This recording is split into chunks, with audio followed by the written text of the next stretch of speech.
What's up, y'all, and welcome into the Jack Vita Show. I am your host, Jack Vita. We are taping this on Friday, August 11th, 2023. Hard to believe we are now in the middle of August. What a fast season it has been. What a fast summer it has been. Last week we spoke with, or at least our last baseball episode, I guess it was 2 weeks ago, we had Bob Nightingale on. We were talking a lot of trade deadline stuff. I was out of town last week, so we didn't have a baseball episode come out. But today we're talking some more ball, and we also have some Pac-12 news to discuss. We're about a week late on this, but obviously it's still relevant. College football, college sports is changing rapidly. Things are looking a lot different. So we're going to discuss that. We're also going to take a look at what's going on with the Los Angeles Angels of Anaheim. I know they're not technically the Los Angeles Angels of Anaheim, but I still like to call them that. And we'll just talk some baseball news. So joining us today, once again, we had him, I can't believe it's been almost 3 months since we had him on last time. Rhett Bollinger, he covers the Angels for MLB.com. Rhett, great to have you here, my friend. Yeah, thanks for having me on again. This is great. It was a fun time last time. Like I said, can you believe that was almost 3 months ago now? No, I mean, it's crazy. The way the baseball season always flies. I mean, it's just every year it just kind of goes so fast. It's just one of those things kind of rolls into the next one now. I mean, I've been working for MLB since 2008 in general. I mean, every year, like, man, I can't believe how fast this goes. Yeah, I mean, it's crazy the way that happens. It is crazy, and that something that some people might not know about me is I work as a substitute teacher in addition to writing, and the last time I talked to you was actually the last day of school, and wow. School starts on Monday now, so Okay, so that's crazy, yeah. Whole summer went by. School's starting earlier than it used to these days. Too early. Definitely too early. They should start after Labor Day, I think. When we started, yeah, and as a kid, it was always right around early September, maybe late August. But yeah, it was always later than this. Yeah, ours was probably like the last week of August, but now it's like August 14th. It's crazy. So, speaking of schools, Rhett attended USC, the USC, not the other USC. And Rhett was there back in the heyday. He covered sports for the school student newspaper and media outlets that they had there at USC. And college sports, as we mentioned, Pac-12, things are changing very rapidly. A year ago, I mean, it was really shocking to me, and I think to most people, and probably you too, USC, UCLA moving to the Big Ten. And now a year later, we're getting the aftershock of that. We've got Colorado, Arizona State. They're all going to the Big 12. Is there another one going to the Big 12 that I'm forgetting? Utah, I believe. Utah, yes. Yeah, Utah. There's another one. And then Washington and Oregon now to the Big 10. And I wouldn't be surprised if something's happened in the time since I last checked. And now we're talking about other schools leaving. So, Rhett, as a former student at a Pac-12 school, your school is not going to be in the Pac-12 for very much longer. I'd love to hear your take and your assessment of things here. What's going on? Yeah, it's definitely sad. This is, someone who grew up on the West Coast, watching Pac-12 sports and football especially, and the rivalries that have been part of that for, a long time. This has been a conference that's been around for over a century, and for it to now all of a sudden pretty much not exist. There's only 4 teams left, and Stanford and Cal and Washington State and Oregon State. It's sad, but I mean, it came to this because of money and because of a lot of mistakes that the conference made under their, poor leadership over the years. And their TV deals, they just never really got the right one. And the Big 12 kind of came from underneath them and then got ESPN to re-up. And the Pac-12 was kind of left with nothing on their most recent deal, with really only an Apple TV, TV package that would have been not worth it for the schools. So it's too bad, and it should never have happened. I think they should have got a better media deal before this, but they didn't treat the big schools right, and they didn't do the right things with with the TV networks to get a right deal. And sure enough, now they're behind everybody, and everybody's left scrambling to get their money somewhere else. And the Big Ten money is just, and the SEC money is just so much more than everybody else. It's kind of the big two, and now we've seen that the ACC try to maybe poach schools as well and talk to Stanford and Cal, but that didn't work out. So right now it's just craziness. I mean, the fact that even that the ACC is talking to teams in the Bay Area is crazy to me. And the fact that, that all these teams in the West Coast now are going to be playing schools in the Midwest and East Coast is crazy too. So it's too bad it came to that, and that money kind of rules it all. So it's going to be strange as a USC fan to have them play a bunch of new schools and really have a lot more worse travel. Ask any Major League Baseball fan what they think of Apple TV games. Yeah, I mean, the quality is nice. I mean, really, the picture looks great. But yeah, it's tough, and if you don't pay for the product, and you don't want to, it's another thing to have to pay for it. It's kind of a pain for fans to have to do that. They just want to be able to watch it over the air and watch it on, cable's not exactly thriving, but it's still easier when you're the Big Ten and your contracts are with Fox and CBS and all the local broadcasters, so you can actually watch these games. Whereas, yeah, if the Pac-12 is exclusively on Apple TV and not over the air, that's a big issue for a lot of fans.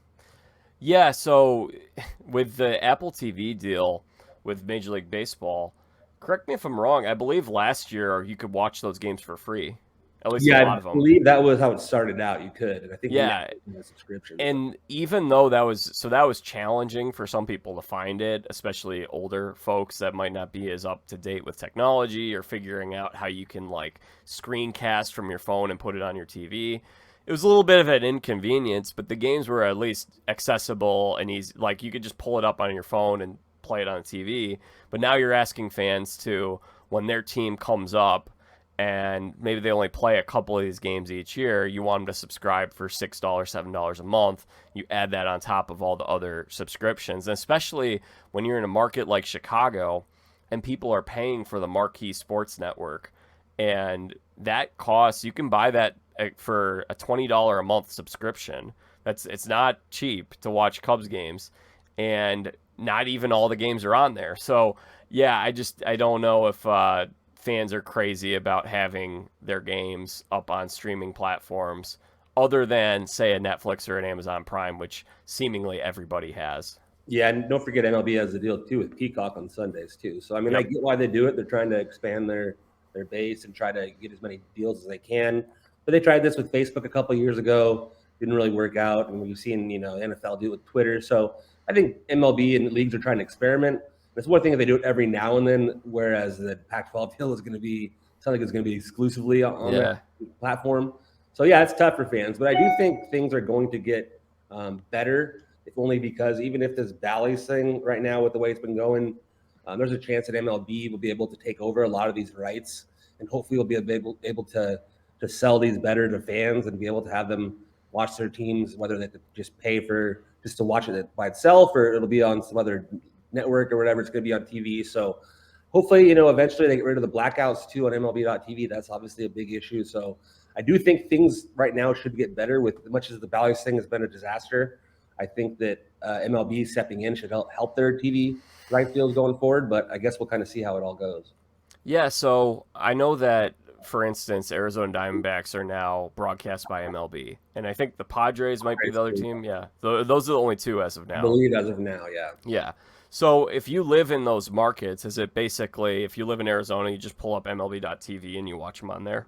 I believe so, and I think too they broadcast some of the games just over the air on like a local broadcast channel, like channel. Okay, yeah, that's great. I would like that honestly, because one thing I really like about MLB.TV is it gives you the option to sync up the radio broadcast. Yeah. And some people have more of a sentimental attachment to their radio broadcasters than TV. And I love being able to do that, but you can't do that if that team is playing in your market. Yeah, exactly. And it was fun with that, with that fight last week too, with the Jose Ramirez one. The radio broadcast was the best one by far, Hamilton's call of, down goes Anderson, down goes Anderson. So that was, the radio call was better than the TV call. So that's why it's fun too. You're right though, just to listen to the radio. And yeah, MLB.TV really is a great product, but would be a much, much better product without blackouts. Yeah, agreed. So you mentioned the big fight. I mean, I know this might not be a popular opinion, might not be a popular thing to say. I really like it when we get these things. I think it's fun. I think it makes for good content. It brings attention to the game. It seems like there's been a greater push to try to eliminate these confrontations and just say like, okay, like if the guy flips his bat or does whatever, you got to be okay with it, no retaliation. But I think the retaliation is often more interesting in the confrontation than the actual act of celebrating. So We had this. I mean, man, it was everything people talked about for like 2 days, even 3 days going into the weekend. Did you enjoy that as much as I sound like I did? Yeah, I mean, it's always entertaining, especially one like that. But it shows you too there really are rivalries, and there are teams that don't really like each other. And the Guardians and White Sox play each other a lot. Clearly, there's some bad blood, and same thing with the Angels and the Mariners. We saw them have a brawl last year. Yeah. And it's kind of carried over in terms of you can tell they just don't really like each other in general. The Mariners swept the Angels in 4 games last week, and you could hear the Mariners celebrating from their clubhouse like they won the World Series, like all 4 games. I think it was just they're so happy and just to rub it into the Angels' faces. So I mean, you can kind of tell there's these rivalries, and clearly Jose Ramirez and Tim Anderson had a little bit of a history, and Ramirez didn't like how he'd been tagged, and Anderson challenged him, and the umpire backed away and let him have at it. And to Jose's credit, he got Anderson there and got him to the ground. So it was entertaining, and there's obviously other parts of the fight too. There was like a second and third part, kind of like the Angels Mariners last year, where the coaches get involved. So it's like a 3-act play. It's never great when the players getting punched in the face, but MLB probably doesn't love that. But at the same time, it's let's be honest, it was pretty entertaining, but it changes this guy's reputations too. Now Jose kind of gets a reputation of don't mess with me, and Anderson, as much as he had this kind of really cool guy reputation, it's like, well, he's got to take a hit now because he got hit. So it's tough for Tim Anderson. I feel for the guy. It seems like he's going through a lot right now.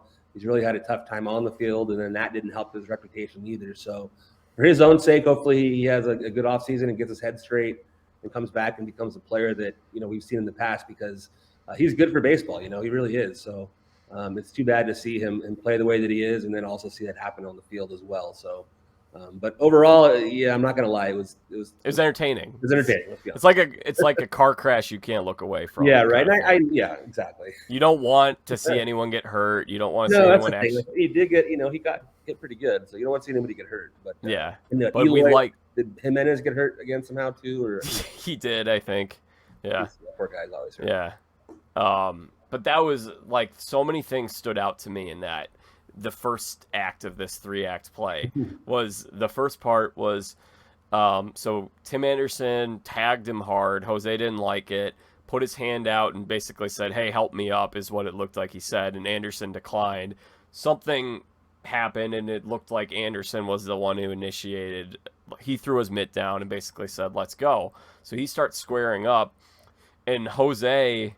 John Boy did a good job of the breakdown of this. He does a very good job of these, and I think that's another reason why I get kind of excited when these things happen. I'm like, okay, there's gonna be a good John Boy video coming out. Breakdown coming. But so it was interesting because it looked like Anderson instigated it.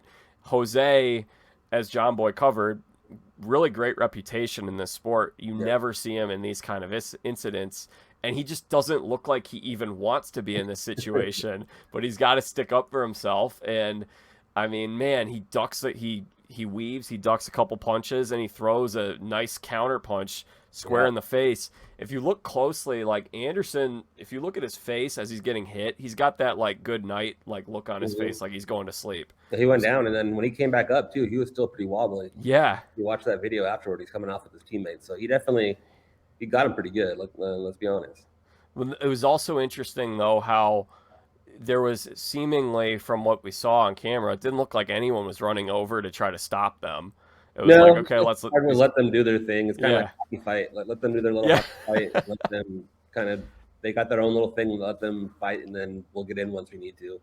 My God! Was in there, and he was kind of trying to hold back. He still had his glove on for whatever reason, but he was trying to hold back Ramirez, but didn't do a great job considering Ramirez got that punch in while Kopech was right there. Yeah, and it was interesting that nobody tried to then throw a punch at Jose after he took out Anderson. Yeah, I think there's some of his maybe baseball code. They don't want to go like too crazy and just have a full-on fine brawl. Those don't happen too often. Don't want to malice at the palace. Yeah, right. We don't need anybody getting concussions or anything else.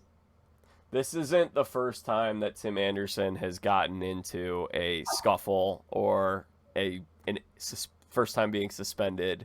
This is the first time we've seen Jose in this situation.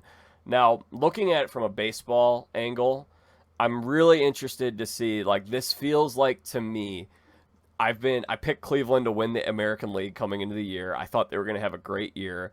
They have not. They've been very disappointing. They've had a lot of injuries. They're a young team. And I just feel like I've been waiting for them to flip a switch all season. It's like, if this isn't the thing that gets them going, nothing will. Yeah, I mean, last year we saw that fight with the Angels and Mariners, and the Angels thought maybe that would get them going, and sure enough, it was the opposite. They fell apart after that, and the Mariners were the ones that went off after that and went on a big run and made it to the postseason. So, Angels, I think, were also hurt because of suspensions. You know, it was a lot. You know, they lose Nevin for a full 10 games, and other players and coaching staff. It was a tough thing for the Angels to go through, and they definitely played pretty poorly coming out of it, whereas the Mariners played well. So you're right; those kind of things can galvanize a team. We'll see. The Guardians definitely have to be a better team offensively. They have the pitching. Their rotation is always amazing. Even with guys injured, they have these new guys come up and these rookies come in, and they're great. It really is amazing the way they can produce pitching. And even Noah Syndergaard was okay on Thursday. So, yeah, they just got to score more runs. And I don't know if they have the players to do that or not, but said maybe they kind of get it going here. And they're, what, 3.5 back or so? Yep, 3.5 back. The Twins right now haven't been playing that great either. So, the division's there for the taking, and both teams have struggled this year. The AL Central has been a rough division this year. So you never know, but they definitely have to score some more runs. That's their biggest issue for sure. Cleveland faces former Guardian Aaron Savali tonight. Yeah. Oh, really? Okay. Wow. The Rays trade, huh? Yeah. Manzardo. So that'll be that's going to be an interesting series. It's a rematch of last year's wild card series, but then you got the Savali matchup. Be interesting to see how things shake out. Sorry, what was that, Rhett? I didn't realize that. Wow, it's interesting. Wow, yeah. It's been a disappointing year, and I thought that maybe they could be a little bit like Atlanta from 2 years ago, where they're in such a bad division. They just really have to get hot at the right time. But like you said, I'm concerned about their offense. So even if they win this division, I don't think they're going to be making a deep push this year. Yeah, it'd be tough for them. I mean, they have the starting pitching definitely to win games, but that offense has been pretty rough. They probably have to have a better offseason and make some moves to add some pieces. I know they've got some prospects and that kind of stuff coming up. They have a pretty good farm system, but as of right now, as they're currently constructed, they don't really have a big offense right now. So that's their biggest issue. Obviously, they can get things going. Last year, they were a team that didn't have a traditionally great offense. They didn't really have for any power, but they at least got on base and then scored runs, kind of moving guys around the old-fashioned way. But this year, that hasn't even happened. So maybe if they can get that going, kind of like they did last year, maybe they can start picking up some wins here. But they definitely have to start playing kind of a different type of baseball than they've been playing, so far this season. Well, last year the home run numbers were down league-wide, and we also had this big shift where we still had the shift, and so they were able to put the ball in play better than anybody. Now you have the power numbers back up, and you get rid of the shift, so a lot of other teams are able to hit for better contact. So it makes what they were able to do less valuable, I would say. Yeah, I can see that. That definitely makes sense. Yeah, you're right. Especially with the shift being gone, putting the ball in play, there's going to be, more outs, I guess. Less outs, I guess, if you're putting the ball in play. But yeah, I guess you're right. They're kind of some of their advantages, I guess, are kind of diminished with some of the new rules. Yeah, and then they've also had Andres Gimenez was an MVP caliber player last year. Yeah. He's taken a step back. He's a young player, though. It could just be a not sophomore slump, but he'll maybe bounces back later this year or next year. But Josh Bell was a struggle, and they traded him. And Ahmad Rosario had a down year, and they traded him, and he's been good for the Dodgers so far. So yeah, definitely trading away pieces of offense didn't help also as well. Yeah, Rosario was playing a pretty weak shortstop this season defensively. Now the Dodgers have him at second base, and they can just use the bat, and that's what LA does, huh? Yeah, and they only use him really against lefties too. So they put him in situations, to succeed. And so far, he's done really well. I think he had like 9 RBIs in his first 8 games with the Dodgers. So they always find ways to. Kike Hernandez was terrible with the Red Sox. He comes over to the Dodgers. He's been great. They always, Lance Lynn was terrible with the White Sox. He's been great. So they find ways to put guys in situations to succeed, and it's pretty amazing what the Dodgers do. Just every time they get a player, they somehow turn them good. It's crazy. Jason Hayward, right? I mean, another guy. Oh my gosh! Well, what's funny is out of all the former Cubs that are still playing from that 2016 team, so you got Anthony Rizzo, Chris Bryant, Javier Baez, Kyle Schwarber, Wilson Contreras. Those are really the big five. Jason Hayward has a better OPS than all of them. That's crazy. You never would have guessed that in a million years, right? That's And the hilarious. Cubs just DFA'd him. They're paying Right? his contract this year. It's crazy. That's what the Hey, Dodgers do. They find ways. speaking of the Cubs and confrontations, let me ask your opinion on this, Rhett. So it's been 2 weeks now, but we haven't had a show out for a little bit. So 2 weeks ago, Ian Happ, in his follow through, he ended up hitting Wilson Contreras in the head with his bat, and Contreras had to leave the game. Miles Michaelis then on the next two pitches, he throws one up and in, which kind of looked like a brushback pitch, and then the next pitch, he plunks him square in the rear end. Michaelis gets ejected, but not only does he get ejected, he also gets suspended and has to miss his next start. Did you think Major League Baseball handled that properly? Yeah, absolutely. You can't throw at guys like that. I mean, especially when it's that obvious. You miss him one time and then do it again. I know he's frustrated his catcher got hit in the head by a backswing, but it wasn't on purpose. So, I mean, that kind of stuff happens in the game. Every now and then catchers are going to get hurt, and it's just part of the game. It wasn't intentional. So, but the throwing at the batter was absolutely intentional. So the Cardinals, if they're acting like it was, some sort of bad decision by, the league or something like that, or I know their manager was also out there trying to argue. To me, it's ridiculous. Of course he threw at him. Of course he should be suspended. So the Cardinals are in a rough spot this year. You got to figure they're going to have to fire their manager at the end of the year because they've been so bad. But yeah, just another bad look for the Cardinals this year in a year full of bad looks, to be honest.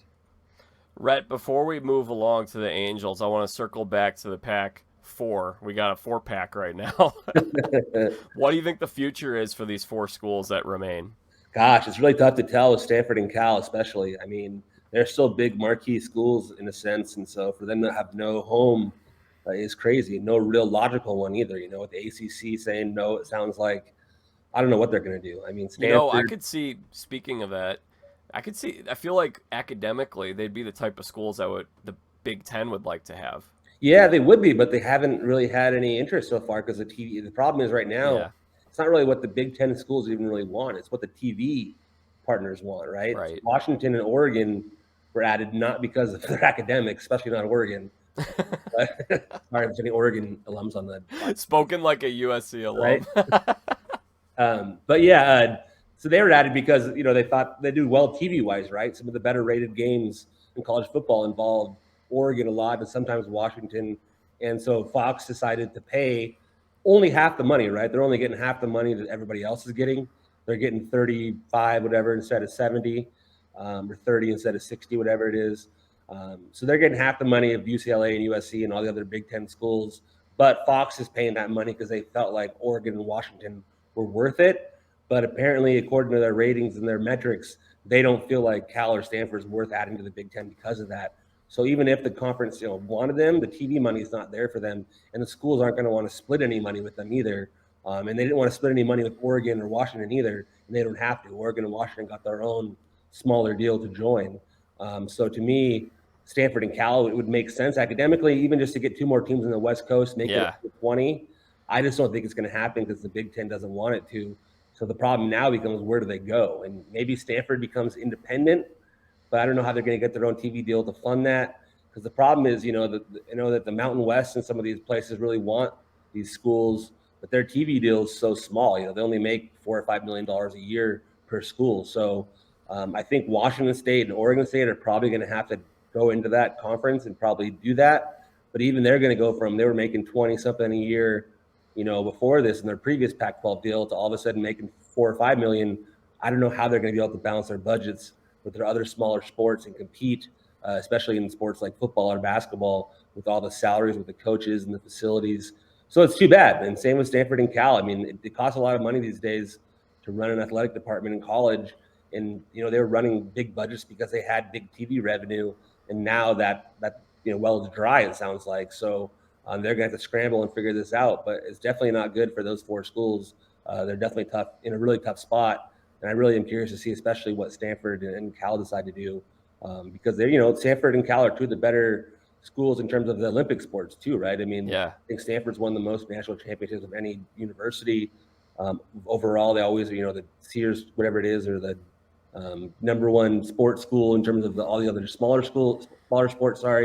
Stanford and Cal are great at those. So it's tough. I mean, we'll see where they land, but it's definitely not a good thing for those programs. We'll also see how these West Coast schools, their non-football and basketball sports, how those sports are impacted, which if we end up losing some of those sports, that would be real tragedy because, as you mentioned, like that's a lot of our Olympic track and field people, they're coming out of the Pac-12. Yeah. Yeah, track and field and swimming and all that stuff Yeah. coming out of the Pac-12 and out of Stanford and Cal and and even out of USC and UCLA especially too. And right, even those sports are going to be in a tough spot. You know, if you're going to go to UCLA to play softball or something, it's like now you're not going to be playing Arizona or Stanford or schools that are close by and rivals. You're going to be playing all the way out in the Midwest against schools you didn't have any particular rivalry with before, and the travel is going to be tough for all the smaller schools. Smaller sports.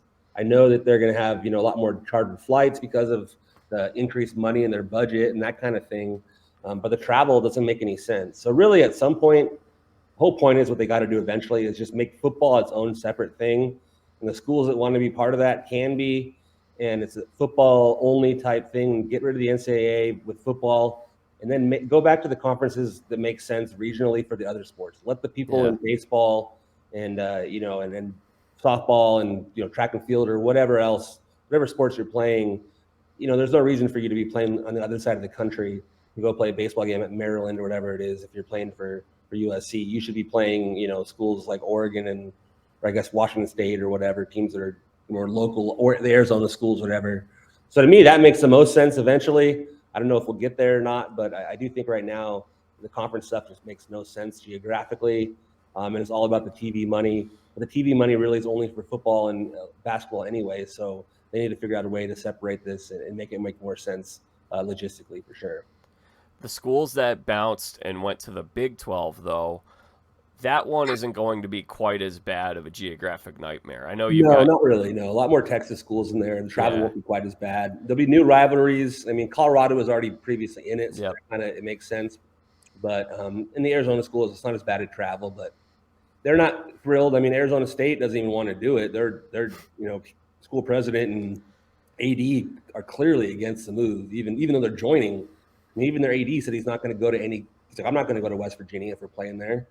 So he said he wouldn't travel east of Texas. So clearly, it's just if they don't even want to be there, it's a great welcome to the conference. It's a tough situation all around. You could tell Arizona State wanted the Pac-12 to survive. And it almost did. The Pac-12 was close to surviving. It's just at the last hour, Fox came up with that money for Oregon and Washington, and they took it because it was $30 million and better than $20 million and better exposure on, Fox and CBS than on Apple TV. So it's a mess. It's too bad. I just hope at some point they can figure this out and make it a football only thing and then let the conferences go back to normal and the smaller sports. But I guess we'll kind of see how that all goes. Yeah, the Big 12, you sometimes forget about the West Virginias and now Cincinnati and UCF. I mean, are there any other ones out there on the Eastern? I'd have to look it up. I mean, not ACC, many though. Yeah, you're right. And then ACC's locked in their deal with ESPN for a long time, which is tough too. Mm-hmm. But and then obviously the Big 12, at least their deal, they were able to add these schools and they're able to get full shares. So they did a good job. Their commissioner, the Big 12, did a great job of getting a TV deal before the Pac-12 did, and then also get a deal where they're able to add new members who also got the full share. So the Big 12 looks pretty smart, and the Pac-12 there's a reason why there's only 4 of them left. So it's too bad they had bad leadership. 2 years ago, when Texas and Oklahoma announced that they were leaving the Big 12, it was like, what's going to happen? Should these Big 12 schools go to the Pac-12 if they want to survive? And we ended up now 2 years later, Big 12 looks like the big winners. Yep. I think what'll be interesting, I kind of like about the Big 12 is they're really shaping up an extremely strong basketball conference. That's the thing. They're the best by far now in basketball. Adding Arizona was huge for them. Arizona, Kansas will be fun. I mean, they're going to be, they're already the most dominant, basketball conference. And now it's going to be like by far. Yeah, they're going to be a really good basketball conference.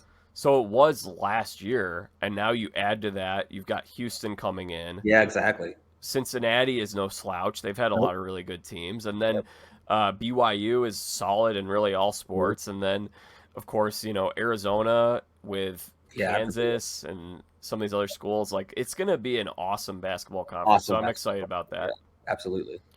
And speaking of rivalries, you can have BYU and Utah playing each other in Yeah, the how same about that? I saw conference. some funny stuff on Twitter about that. So some good jokes from BYU's Twitter account. So, Rhett, it wasn't that long ago that things were looking great for the Los Angeles Angels. Obviously, you cover this team very closely. Now, they have won their last couple games, so maybe they're riding the ship a little bit.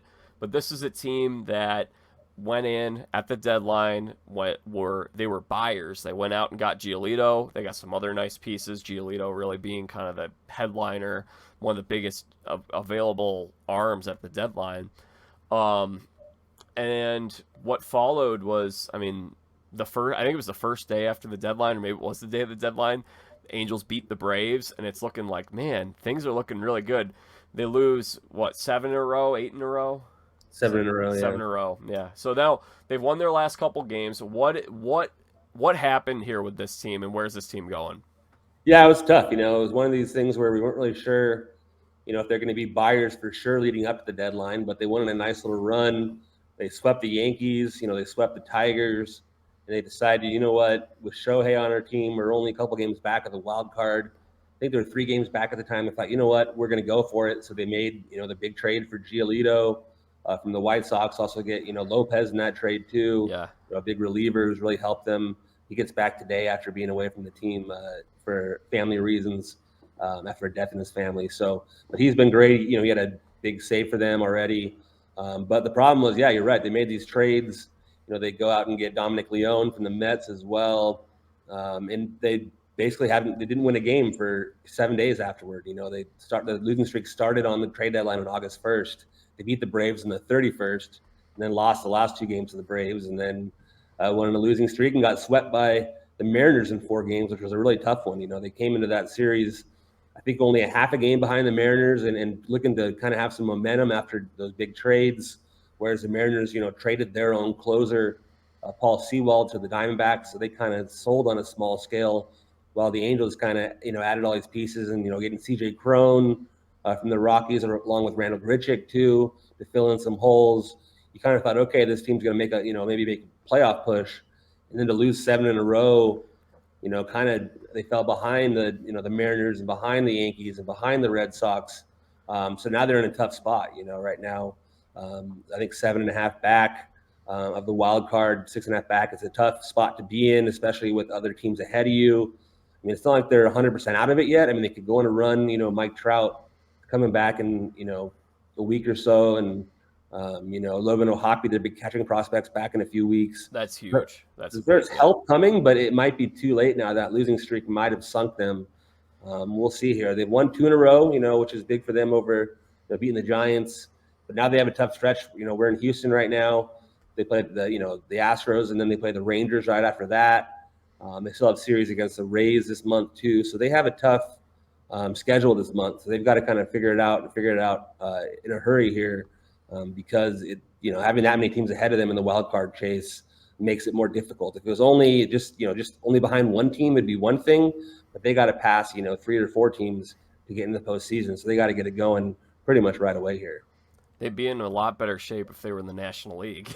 Yeah, we're in the AL Central, right? If the National Yeah. League, they'd be fine, or the AL Central. They have a decent roster. They're just one of those teams. They're just frustrating. When they pitch well, they don't hit, and when they hit, they don't pitch well.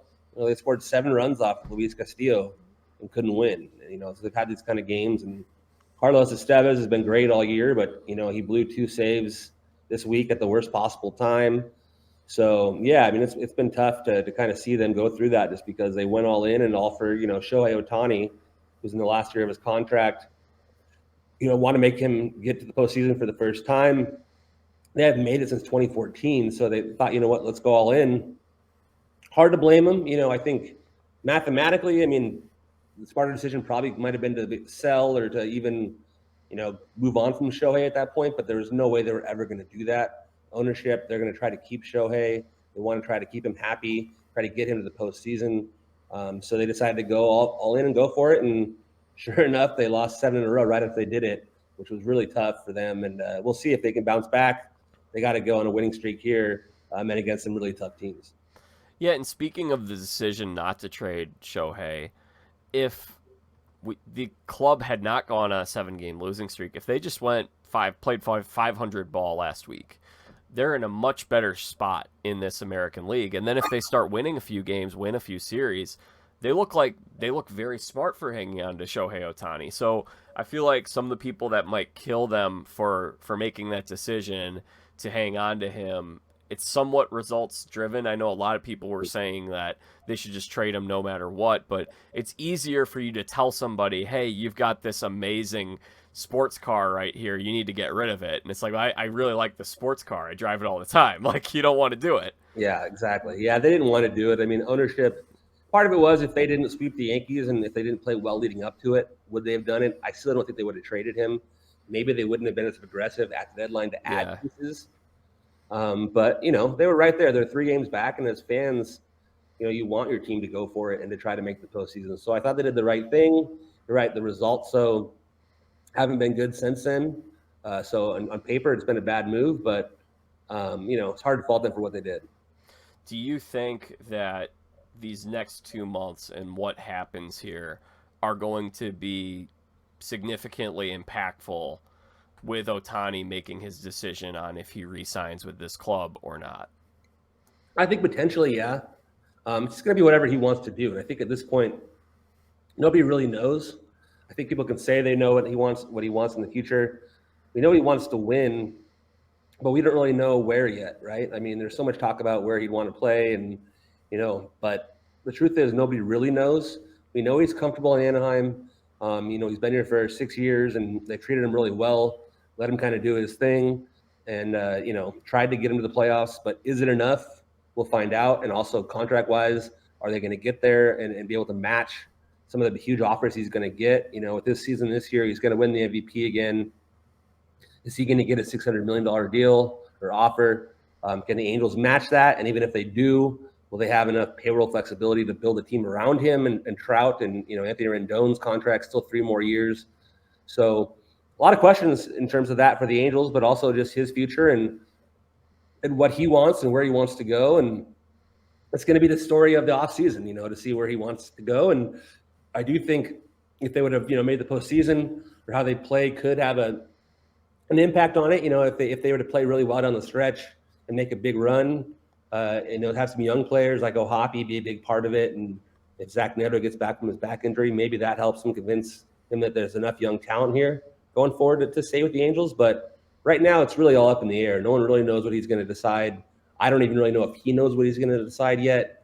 And a lot of it, I'm sure, will come down to the contract offers he gets and, the visions that these teams have for him in the future. But, yeah, it's going to be fascinating. I mean, it's going to be the most interesting free agency case in MLB history, if only because there's never been a player like Shohei, especially not one a free agency at a time like this. Yeah, at a certain point, do teams just talk about with these negotiations, hey, you can have a stake in ownership if you sign here? I mean, it happens in private businesses. Yeah, I don't know if MLB allows that or not. I'd have to look into the CBA. I don't know if they allow ownership or not, but I mean, certainly money-wise, they'll give whatever the heck he wants, I'm sure. But it's going to be crazy money, whatever he gets. Yeah, that was Dan O'Dowd was the first one I heard share that idea. He had yeah, he probably know more than me, so maybe you can. So I'll give him credit, but also blame if he's wrong. So. Right, we've seen it in other sports. We've seen it with Messi and his deal, right, in Miami, and so yeah, I mean, it's crazy that every big market team is going to want to try to talk to him and set up a meeting and see if he's interested. And we saw, the teams he's interested in last time, and the Giants were one of them. They just were in town. A Giants reporter tried to ask Shohei about his interest in the Giants initially and all that stuff, and Shohei just shut it down and said, I don't want to talk about the past. So it's hard to get Shohei to talk about it either. So talking about the past or the future, he doesn't want to talk about either one. He'll talk about his start and how he pitched, and he was actually pretty frustrated by his last start, even though he pitched really well. 6 innings, 1 earned run. So he's been pitching really well recently. Not really getting much pitches to hit. He's been walking a ton. Not as many home runs recently, but still, pretty amazing. Got to 40 home runs, already got to 10 pitching wins. First player to ever do that. So the stuff he does every day is unbelievable. And when they lose, it's never really his fault. So, we'll see how they do the rest of the year. If they do play better, maybe it would convince him to stay. But we'll see. Like I said, I don't think anybody really knows what he wants or what he's going to do quite yet, and it's going to be a really crazy offseason to see what he decides. Well, let me ask you this. I asked the same question to Bob Nightingale 2 weeks ago. I'm curious if you guys end up having the same answer. At first, I asked him was, how many teams do you think will realistically have a shot at signing Ohtani? And then what teams do you think those teams are? Probably less than 5, maybe. I Yeah. mean, I would think that the Angels still have a chance. I would think the Dodgers make maybe the most sense. I think the Giants have a real shot. I mean, the Padres, you can't rule them out because they've been throwing out big money. But they've also been kind of a mess in terms of they're having a terrible year too. And they've been losing a lot of money too. Yeah, and historically they're not like they're some sort of winning franchise. And the Mariners too are a team that are in that mix. I hear their name, but I don't believe it. I don't think he's going to go to Seattle. I really don't. The same thing. They're playing better this year. Maybe they do get the wild card, but they haven't really had a history of winning either. They made the playoffs last year for the first time in 21 years, and and then the Mets too are in that same boat. Where I get the fact that the Mets have the most money, and Cohen's going to spend whatever it takes, but the Mets are a joke this year, and truthfully, they said they're not going to compete for a couple of years anyway. So why would Shohei want to sign for a team when their GM is saying they're not going to compete for 2 years? I mean, to me that was Billy Epler, the former Angel GM, him telling Scherzer that was probably the worst move of the whole season. So, I mean, for him to say that out loud, they weren't looking to compete. Why would any big free agent or someone like Shohei even entertain to play for a team like that if they're not going to compete? So I would rule them out because of those comments, truthfully. And I really don't see him going to the Yankees or Red Sox either, to be honest. I don't really see him going to the East Coast. So I don't know. I think really the Dodgers might be the team to beat. I think the Giants are a wild card for sure. And I think the Angels still have an outside chance just because of the familiarity. It happened with Trout. Everybody, when Trout was going to be a free agent after a year, everyone was talking on the East Coast like he was a for sure deal, that he was going to be gone and he was going to be a Philly or a Yankee and all that stuff. But us, on someone who covered him, I wasn't even a little bit surprised that he signed with the Angels the way that he did. But Trout, with Ohtani, I'd be a little more surprised just because of the way things have gone in recent years and the fact they haven't made the playoffs in such a long time. But he is comfortable here, and we'll kind of see how it goes. But I don't think it's going to be that many teams that are really going to be in the mix, and I don't really see him going to the Midwest either. I'm sure the Cubs will have interest, but yeah, I don't really see him going to the East Coast or Midwest. So I kind of rule it mostly just the teams in the West Coast. I could be wrong. Like I said, it really isn't possible to know exactly what he wants, but just based on what I do kind of know and what I hear, I do think that it's most likely he's going to probably stay on the West Coast. Yeah, I always think it's funny when you get a report and it's like, this team has interest in the player. It's like, we're all interested in dating supermodels, but they're right. Not yeah, everybody wants Shohei Ohtani. Yeah, we're going to have interest in him too. It doesn't mean he's going to go to Kansas City. So your answer aligns very much with what Bob had to say. Bob said 4 teams at most. He said all 4 California teams that you mentioned. And we also discussed that the Padres kind of idea of, they are losing money, and similar to what you said about their, not having a whole lot of success. He said he thinks he gives the best chance to both LA teams. He thinks Angels and Dodgers he thinks it'll be one of those two, but he also thinks guess, too. If I had someone put a gun to my head, I'd be like, it'd be one of those two teams would be my guess. Yeah, like I said, I definitely could. That's just my gut. No, yeah. Totally could be wrong because, like I said, Shohei is going to be whatever he wants, and nobody knows what he wants just yet. The one thing that Bob noted about the Giants that I thought was interesting was that the Giants need him more than any other team because of they're struggling with attendance right now and revenue. And they were, 5 years ago, even with a 73-win team, they were like 4th in attendance, and right now they're around the middle of the league. That's big ballpark. That's the best ballpark in the league too. So yeah, and I think Bob mentioned some of it is COVID because the city was very strict on lockdowns. A lot of downtowns are tough. Twins have been down with attendance all year too. It's really just downtowns right now. People are kind of staying away from them. People got used to staying inside and not really going out. And so he said that, how could you fix this? Well, he signed Shohei Ohtani. However, thing with the Giants is they've been linked to so many of these big free agents. How many times have they actually been able to pull the trigger? Even with Correa, they had him, but they didn't end up pulling the trigger, and they were smart not to. I would say that they were smart. It was good not to sign that gigantic contract, but I mean, couldn't get Judge, couldn't get Harper. So yeah, that's the thing. Is it going to happen again? Are they going to be right there and have Shohei close, and then he's going to go sign somewhere else? I can see it happening, but yeah, I could see him being a fit there though too, for sure. I think it'll be Angels or Dodgers, and like you said, there's no way for us to really know because Shohei doesn't talk about any of this stuff. No, he's very private, and he's just very private and that kind of stuff. I think he's so focused on the day-to-day stuff. I don't think he probably allows himself to get that far ahead either, really, yet. Because he's it's just amazing for him just to prepare every day to do what he does. It takes so much as it is to be a two-way player.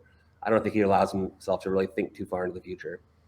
And we spoke, the last time we spoke, I asked you if there was any chance that they would trade Shohei, and you pretty much said no, this is not going to happen unless the only situation would be if Ohtani just flat out said, I'm not re-signing, or demanded a trade, which we knew he's never going to do that. That's not his personality. So, were you at any point, did you doubt at any point that, you know what, hey, maybe they actually will entertain this as we got close to the deadline, or were you pretty confident that nothing would happen?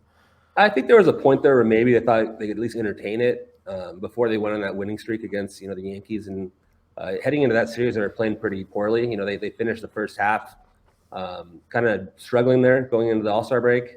And so if they would have continued to play poorly out of the All-Star break, there was a chance I thought, well, you know what, maybe we'll have to just trade him because they're going to be so far out of it that what would be the point of hanging on to him if they're just going to be playing out the string. But to their credit, they went on a run there, and they said they swept the Yankees and swept the Tigers and kind of got right into a good position there. We're only 3 games back and really ahead of the other teams too in that wild card chase. Decided to go for it, and then as soon as they went for it, like I said, it all kind of fell apart there for them at a tough time. So in that sense, I wasn't, once they started winning, I thought there's no chance they're going to trade him. There was a moment there I thought, okay, at least they could entertain the idea of it, but I still was pretty firm that they were never going to trade him. The ownership didn't want to lose him.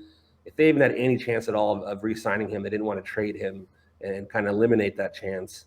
And truthfully, part of it's just the business side of it too. I mean, the fans are still coming to the ballpark, and he pitched, yesterday against the Giants, and it was, a huge crowd just to come see him pitch. So, the attendance is always up whenever he pitches. He still brings interest to the team. So if they would have traded him, the rest of the year, the fans probably wouldn't have really want to come anymore. It would have been a totally different vibe around the team. So I still think it was, they did the right thing. It's just, you're right. I think the results haven't been good, and the result-oriented part of it's been wrong. But I think the actual decision to go for it when you have Shohei, why not? Let's try to get this, amazing player to the postseason for the first time in his career, and the first time for, the franchise in 8 years, and get the fans excited. And they did the right thing. It just they were in every game right afterward. They just found ways to lose, and it's too bad because now they're in a tough spot. So we are now 4.5 months into the season, which is, again, crazy. What has surprised you most about this Angels team? Is there a player or two, either in a positive way or a negative way, that you've been surprised by? Yeah, I mean, Mickey Moniak's been definitely a big positive surprise for sure. I mean, he was someone that coming into the year didn't really know what to expect from him, was pretty far down the outfield depth chart. They went out this offseason and got, Hunter Renfroe and even Brett Phillips as their 4th outfielder to join, Taylor Ward and Mike Trout. Also had Joe Adell in that mix too. So he was a little bit of an afterthought coming into the season. And sure enough, he's been a revelation. He's been one of their better players. Still has to draw more walks and cut down on the strikeouts, but when he makes contact, he makes really hard contact. And he's been a good defender in center and, even in the corners. So he's been a big part of this team for them. And you got to figure he's going to be a big part of it going forward. They don't probably have to go into the offseason looking for an outfielder now. They can kind of roll with an outfield of Trout and Ward and him and, maybe Adell in that mix too, because he's had a nice year other than the fact that he's hurt now with an oblique injury. But yeah, I would say Moniak's probably the biggest surprise in terms of a positive. I think Reed Detmers, pitching-wise, is someone I thought would be a little bit better and just hasn't really found that quite yet. His stuff is so good. He's shown flashes, but hasn't really been, I think, the dominant pitcher that they really wanted to see the whole year. And their rotation in general has been kind of inconsistent, which is the reason why they're where they are, truthfully. Their offense has been good. I think it's top 5 in most categories, but their biggest issue for them has just been they're terrible with runners in scoring position. And it's been that way all year. And I don't know why or how they can fix that, but that's been their biggest issue. They get everybody on base and then they can't drive them in. So that's been an issue. And then the starting pitching has probably been their biggest issues because they have they added to their depth. I thought that was smart. They definitely needed it because they've had a ton of injuries. I think they have 17 guys on the injured list. So yeah, they've had just a tough year with the injuries, and they did everything they could. They added a ton of depth. It's hard for me to blame the GM and Perry Manassian or even blame the manager and Phil Nevin. I think the players all play for Phil. They really like Phil. It's just they've had all these injuries, and this team just seems to kind of get in its own way sometimes and not come through when it's needed most with runners on. And like I said, they've had inconsistent bullpen issues, and same with the rotation. So they're a better team, I think, than they've been playing, but they got to start showing that here pretty quickly. Yeah, I would say that pitching has really disappointed me as a whole. Like coming into the year, I thought Tyler Anderson would be better. I thought Patrick Sandoval would be better. Detmers. I thought that those 3 plus Ohtani, that you're looking at one of their stronger rotations that they've had in a little while. But as a whole, the rotation has been pretty lackluster. Absolutely, yeah, that's been the issue. And they're counting on some young guys and guys that were good in the second half last year. Jose Suarez was part of that too, and he was really bad, and he's been injured most of the year now too, so that hasn't helped. Griffin Canning at least has held his own, probably better than expected. But you're right, Sandoval's been pretty inconsistent, and Detmers hasn't really got it going. And Anderson, he keeps him in games, and he's been pitching better, but his overall ERA has been pretty much like double his ERA last year with the Dodgers. So that's been tough for them too. And then Estevez has been great at the back of the bullpen, but has had his troubles recently. And the bullpen outside of that, Matt Moore's been great, but they've had other tough late losses with blown leads with the bullpen. So it's just been one of those years where I'm sure for the fans it's got to be really frustrating because you see this pretty good team here on paper, and they're just always stuck around 500 and can't really get it going. All right, so you got a good look at the Mariners last weekend. Mariners are the hottest team in baseball right now. They've won 7 in a row. They're like 13-2 over the last 15, something like. They've been playing great baseball as of late. They're now 10 games above 500. This is pretty much what they've done the last 2 years. They had a very slow start in each of the last couple of years. This year, it felt a little bit like it wasn't going to come because we saw them win a postseason series last year. We saw them, that series against Houston in the playoffs. They were right there. It was a sweep, but I mean, they led 2 of those games. The third game went to 15 innings, I think. So or maybe it was more than that. It was a long, long game. And I just thought that with Seattle, I had high expectations. A lot of people had high expectations. At the deadline, they're selling off parts. But Seattle's doing what they've done the last couple of years. They're really heating up at the right time. You got a good look at them last weekend in that sweep. What would you say the key has been to their newfound success? A big part of it is their rotation is just so good. They really have a great rotation. And even after trading Sewell, they still have a really good bullpen. Their offense, definitely very strikeout heavy. That's their biggest issue, but they do have some power, and some guys are getting hot at the right time. Eugenio Suarez at third base was on fire coming into the series, and I think he had an RBI in 10 straight games. J.P. Crawford's been walking a ton at the top of the lineup, getting on base, scoring a lot of runs. So Teoscar Hernandez has been a little better. Ty France, some of these guys offensively that really were having kind of down years compared to their normal numbers, are starting to heat up down, kind of get back to their normal numbers. So it's been kind of good timing for them. They're kind of peaking right when the Angels wanted to peak. Instead, it's the Mariners peaking again this time of year. But really, it starts with that rotation. Logan Gilbert's been great. Luis Castillo's been an ace for a long time. They just have a lot of rotation depth, and they're just a really good back end of the bullpen too. Andres Munoz is great. So they have arms for sure, and if you have a good rotation like that, and you can kind of George Kirby as well. I mean, you can continue to kind of keep it going and build some winning streaks with starting pitching. I think is key for them, and they're scoring enough runs now. The offense is starting to get hot at the right time. So otherwise, they're a team that strikes out too much, to be honest. But if they can hit the ball over the fence and do things like that, they can win, and they've been doing that recently. And that's been kind of going hand in hand with good pitching, and that's why they've been, I think, the hottest team here, just because they've been pitching great and doing enough, hitting enough finally to finally get those wins. So Seattle is now 5.5 games back, which it's not like they're right there, but they're not out of it in the American League West. You've got Houston, and you've got Texas. I mean, this is shaping up to be an amazing division race. Even if Seattle isn't able to keep up with those two teams at the top, you got both teams in Texas. They only have one series left with each other. You got Scherzer and Verlander on opposing sides once again. I'm very excited about the AL West. Do you have a team that you favor to win this division? It's a tough one. I think right now, the Rangers having the lead obviously gives them a little bit of an edge there, and they've had the division lead pretty much most of the season here. I love their offense. Their pitching has been great. Just, obviously the injury-prone rotation is a little bit of a concern. They've had some other guys go down, but it sounds like Jonah Heim is going to come back faster than they expected.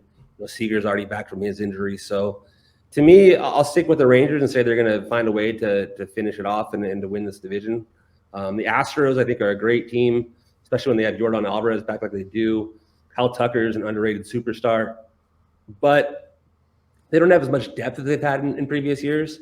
I know Chas McCormick's been a revelation for them. Has been great in the outfield, but they just don't have quite as much depth, I think, pitching-wise and position player-wise as they had in recent years. So I think they're still a very good team, and wouldn't want to face them in the postseason. But I do think that right now the Rangers have just had maybe just a better overall team right now. The Mariners, I think, will be in that mix. To win the division, though, to me, I'd be pretty surprised. I could see the Mariners, overtaking the Blue Jays maybe and getting into the postseason as a wild card. But winning the division for me would be pretty tough to see. But would not be surprised to see the Astros pull it off like they usually always do. But I think this year the Rangers have enough to maybe hold them off here. I'm going to go with the Astros because, to me, it's a little bit like the Braves and the Mets last year. You've got this Rangers a little bit like the Mets, a lot of new guys on that team, new pieces. They haven't done it before together. They haven't won the division. Then you got the other team that has really owned the division for the past several years. So I think Houston will win this division. One thing I like about the Verlander trade with them is it gives them a lot of options with pitching. So they've had a very young pitching rotation past Valdez and Javier, but now they have a lot of flexibility because last year they threw the friend of the program, JP France. He threw in relief last weekend, and now they're going to a 6-man rotation, which you'll see this weekend in Houston. Sure. So they have the opportunities with France, Hunter Brown, I think Brandon Bielek is still in that rotation. Yeah, and then Blanco was another guy that we saw. But, I think what you'll see now is what I think this Verlander thing makes a huge difference is before you were looking at Javier and Valdez as your really two locks for the postseason and then having to trust two rookies to start. Now you're looking at you had Verlander on top of that. Now you only have one of those rookies potentially starting. Oh, sorry, you have Jose Urquidy back. He's the other guy. I forgot about him. Exactly. So you could go Urquidy, too. You could throw him in there. I don't know. I haven't been as impressed with Urquidy since that 2019 little postseason run he had. He's been solid, but I don't think of him at the same level as those other guys. But what I like is you have this flexibility with a 6-man rotation. Hunter Brown was someone who was lights out of the bullpen last year, so maybe he ends up being kind of your hot long reliever that you use, or you could use France in that role. So I like the flexibility that the Verlander add. I think it really strengthens their bullpen in addition to their rotation. Yeah, it makes sense. You're right. It's a huge move for them. They definitely need another starter, and to get one like Verlander too. It's huge for them. So, right, the postseason, rotation lines up much stronger now, and even now during the season, you can give those young guys a little bit more rest with the 6-man rotations. They're a little bit more fresh later in the year because you're right. These rookies and these young guys probably hadn't pitched as many innings, so now it's kind of a chance for them to kind of get a little bit of a reset with Verlander in that rotation. Yeah, and he's also had the success there too. And I am concerned. Brian Kenny did a good job last week showing the dip in velocity that Scherzer is showing over the last 2 years, especially. So I don't know. I would rather have Verlander than Scherzer if I was making. Yeah, at this point, I agree with that for sure. You'd say Verlander over Scherzer. Verlander, yeah, absolutely. Last year he's coming off the Cy Young. He hasn't been quite as good this year, but he's still better than Scherzer right now. Scherzer's on the downhill. And also, he's going back to a place where he's already found great success before. So Exactly. it's fun. It's a fun. I mean, I feel like I know I've heard some of these guys on MLB Network talk about this, former players. When you have those reinforcements come in, it gives you new life. You get energized, and especially when you have Justin Verlander coming back, walking through that door. I think it gives that team a nice little emotional boost. Big time. Yeah, for sure. Absolutely does. So, Rhett, we're an hour in now. We're going to wrap things up, but I'm curious, before we go, do you have any other takes on baseball, anything to watch for, or anything to discuss today for me? No, I mean, really, just the big thing is just Ohtani. He's just so much fun to watch. Anytime you get a chance to watch him, make sure you do, especially when he's starting on the mound. Right now he's been on a nice stretch here. He's had 19 straight innings without allowing an earned run. So to me, he's the best, player, and truthfully, like in baseball history. I mean, it really is amazing what he does every day. So just one of those things. Just don't take him for granted. I'm fortunate enough to cover him. I know it's tough sometimes people to watch him because he's on the West Coast, but he really is a special player, and it's going to be fun to see what he does the rest of the way en route to winning the MVP. And then, I'm going to be really busy this offseason figuring out what they're going to do with him going forward. And, even with the decisions with the Angels, with their front office, and with Nevins in the last year of his deal. So, so there's a lot of stuff going on with the Angels. So definitely tune in on Angels coverage here at MLB.com, because there's going to be a lot of crazy stuff coming up with this organization and a lot of questions they have to answer here in the next few months. I've got another one for you. AL East or AL West right now? Better division? Ooh, probably. Well, that's a tough one. I mean, there's better teams at the top of the West, I think, but the Braves are just the best team right now in baseball, so it's tough to pick any division that has the Braves pick against them. Oh, no, sorry. AL East or AL West? Oh, AL East or AL West? Oh,